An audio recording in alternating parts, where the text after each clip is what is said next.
Seguimos en vivo desde Acapulco, en la recta final de la 77 Convención Nacional Bancaria. Estamos prácticamente a la espera de que el presidente Enrique Peña Nieto clausure los trabajos de esta 77 Convención. Pero seguimos con temas interesantes que siguen en el tintero. Y para platicarnos de uno de esos temas, que es la prevención del lavado de dinero, está con nosotros Martín Montealegre, socio director práctica prevención del lavado de dinero de la firma PwC. Muchas gracias. Muchas gracias por estar con nosotros. Y platícanos un poco qué es lo que hay en este momento en tema de prevención del lavado de dinero. ¿Qué están detectando? ¿Qué es lo que les está preocupando?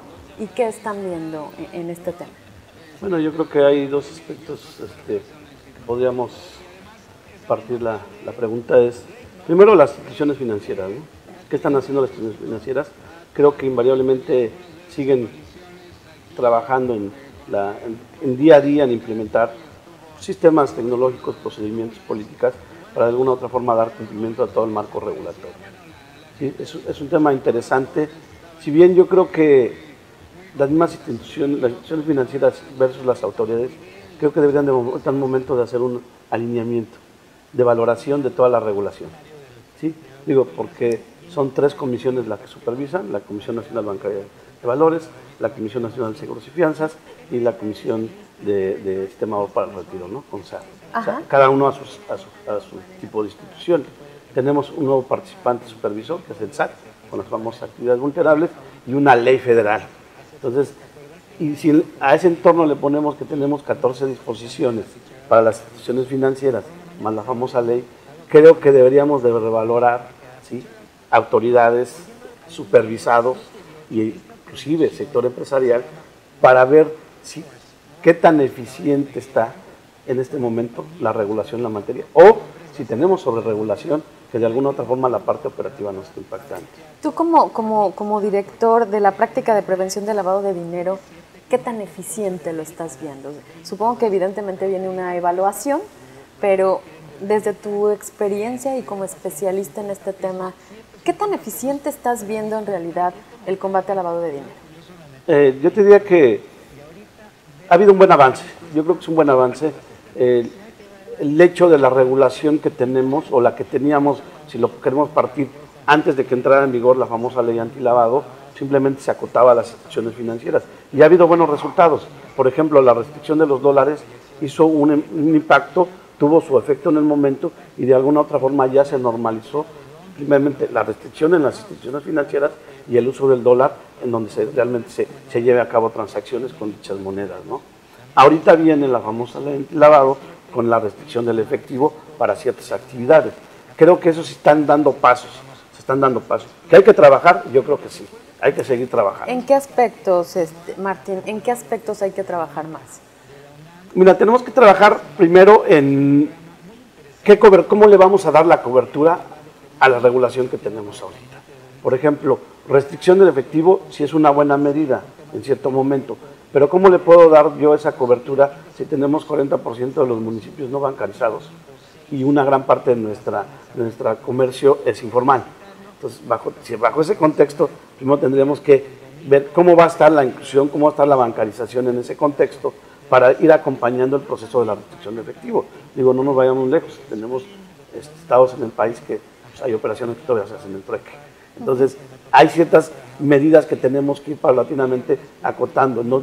Creo que esas medidas tenemos que ir avanzándolas acompañadas de otras medidas. ¿Por qué? Porque hay un aspecto, la prevención del lavado de dinero, aparte de procesos operativos, requiere de sistemas automatizados, claro, y son inversiones. Y ahora el sector empresarial, que son rubros que no tenían contemplado, tienen que invertir, como lo han hecho muy fuerte las instituciones bancarias, ¿no? ¿Cuál sería tal vez el sector más vulnerable en términos de filtraciones de lavado de dinero? No, yo creo que no hay. Yo creo que en general, como su término lo dice, el crimen es organizado, ¿sí? Y como organizado busca infiltrar en todas las actividades. Yo creo que simplemente aquí, como autoridades, pensaría yo como una recomendación, tenemos que hacer una difusión de la cultura de la prevención. La conocemos en las instituciones financieras si aperturas una cuenta. La vas a conocer ahora si quieres comprarte un carro, un inmueble, pero de ahí no hay una mayor difusión. Creo que tendría que haber una cultura, así como la cultura financiera, una educación financiera, también una educación de prevención, porque si no de otra forma no puedes tú también trabajar y contribuir a esa prevención si no hay una difusión, primero, de que es una actividad, es una actividad ilícita, ¿no? Es un delito, y posteriormente que tiene sanciones económicas y sobre todo penas corporales, ¿no?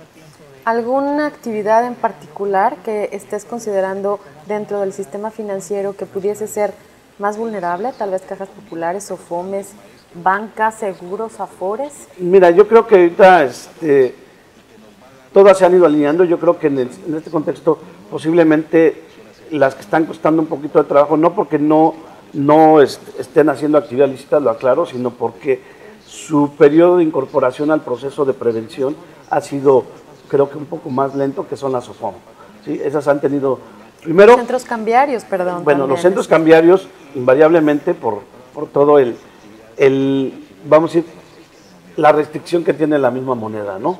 Y yo te podríamos decir que creo que esos dos conceptos son los más, vamos a decir, vulnerables en ese sentido, ¿no?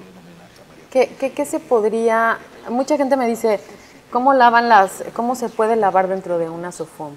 ¿Cómo se puede lavar dentro de una SOFOM si no hay actividades de captación? ¿Cómo lavan en las SOFOMs? Bueno, no vamos a dar malas ideas, pero simplemente el hecho de que no necesariamente es el proceso de captación.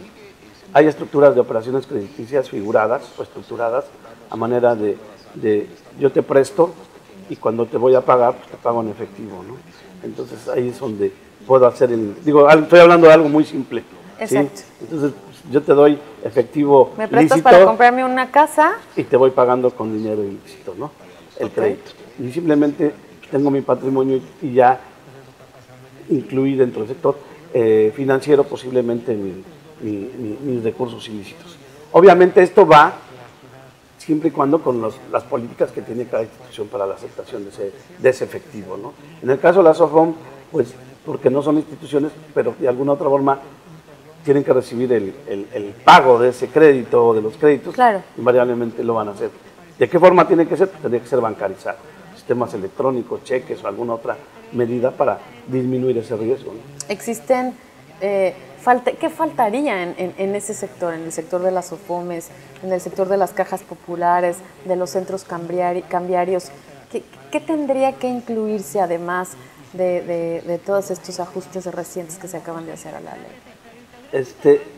Yo diría que principalmente el reto que tienen es la sistematización de todos sus procesos en temas de prevención. ¿Sí? Son inversiones en software, okay, capacitación del personal, procesos operativos. De alguna otra forma, son conceptos que hay que reforzar, porque la prevención, si no cuentas con un buen sistema tecnológico, es muy difícil que puedas estar monitoreando la transaccionalidad cuando tienes una diversidad de clientes, ¿no? ¿Habría algo que le esté faltando a la ley en general? ¿Algún sector que se les esté yendo de esta gran ley que se aprobó hace varios meses de lavado de dinero y financiamiento al terrorismo? Yo creo que sí habría que revalorar algunos conceptos, ¿no? ¿Qué conceptos faltó? Digo, partiendo desde qué otro tipo de actividades presentan un alto índice de efectivo. Sí. ¿Sí? Por ejemplo, no satanizar, sino simplemente ver los temas de clubes deportivos, ¿no? Realmente, si se maneja mucho efectivo, el tema de, por ejemplo, espectáculos, también se maneja. O sea, no sin llegar al extremo, sino establecer ciertas medidas de alguna otra forma de educación de prevención. Se tocó joyerías, se tocó notarios, profesionistas independientes, inmobiliarias, ventas de autos. Faltan algunos esquemas claves, como lo dice usted. En este caso, clubes deportivos, espectáculos, conciertos. ¿Habría que incluirlos en la regulación a estos? Yo digo que no tanto es que vayamos a sobreregular, ¿no? Porque si no después ya creamos un pacto. Desincentivo a la inversión.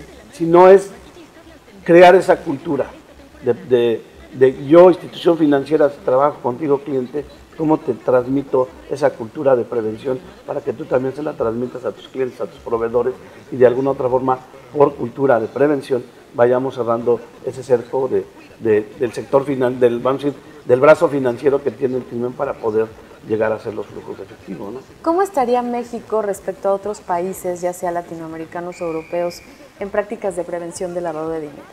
Yo te puedo decir que México evolucionó mucho. Yo creo que somos ahorita, hablando de regulación, sí somos un país de referencia para América Latina, sí somos un país de referencia. La ley antilavado es una ley muy fuerte, hablando, es única, así que es una ley netamente mexicana, no copiada, porque sí trae la filosofía de algo del concepto de la que traía la ley española, pero no, en las otras leyes habla de las actividades, de operaciones relevantes e inusuales. Aquí son umbrales, sí son parámetros de operación de identificación, ¿sí?, de avisos y de restricción de efectivo. Son tres grandes pasos que cubre esta ley y de alguna otra forma no lo ves en otra legislación de otro país. Dos preguntas más, Martín. ¿Ha sido realmente efectiva esta ley? ¿Ha dado los resultados que se han esperado? Y hablamos de que es la pregunta que todo el mundo le hacemos a los especialistas que se encargan de estudiar el lavado de dinero.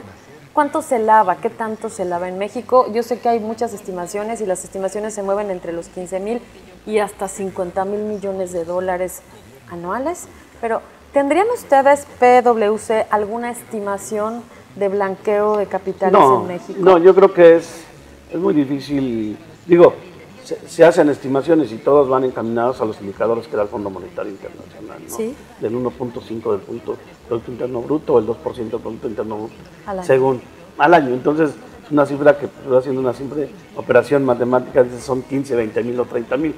Yo creo que no hay una cifra definitiva. Yo creo que sí, es muy difícil contar, no se puede. Lo que sí hay que estar en una realidad, que tenemos, que se sigue operando, se siguen realizando actividades ilícitas, narcotráfico, contrabando, piratería, una serie de actividades que de alguna otra forma producen dinero ilícito. Y eso en algún lugar circula. ¿Sí? Es inevitable en ese contexto. Lo que sí yo creo que México sigue avanzando, tanto en las instituciones financieras como la Asociación de Banqueros, como es en este caso la Comisión Nacional Bancaria, para cerrar esas entradas, ¿no?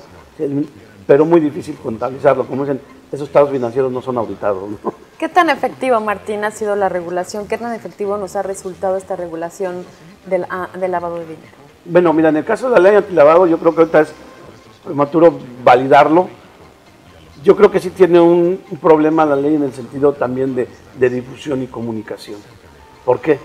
Porque si de acuerdo a los datos que daba la misma unidad de inteligencia financiera del SAT, que podían ser entre 400 y 450 mil las posibles sujetos que realizan actividades vulnerables, ¿sí? Yo, según las estimaciones, llevaban no más de 100 mil inscritos en el padrón del SAT, ¿no? Entonces, eso nos daría un indicador que la falta de difusión nos está llevando a decir, pues, no hay una eficacia en el cumplimiento porque no me he inscrito o no tengo conocimiento de cómo me voy a inscribir. Excelente, muchas gracias, Martín. Gracias por esta plática de lavado de dinero. Él es Martín Montealegre, director de la práctica de prevención de lavado de dinero de la firma PwC. Muchas gracias.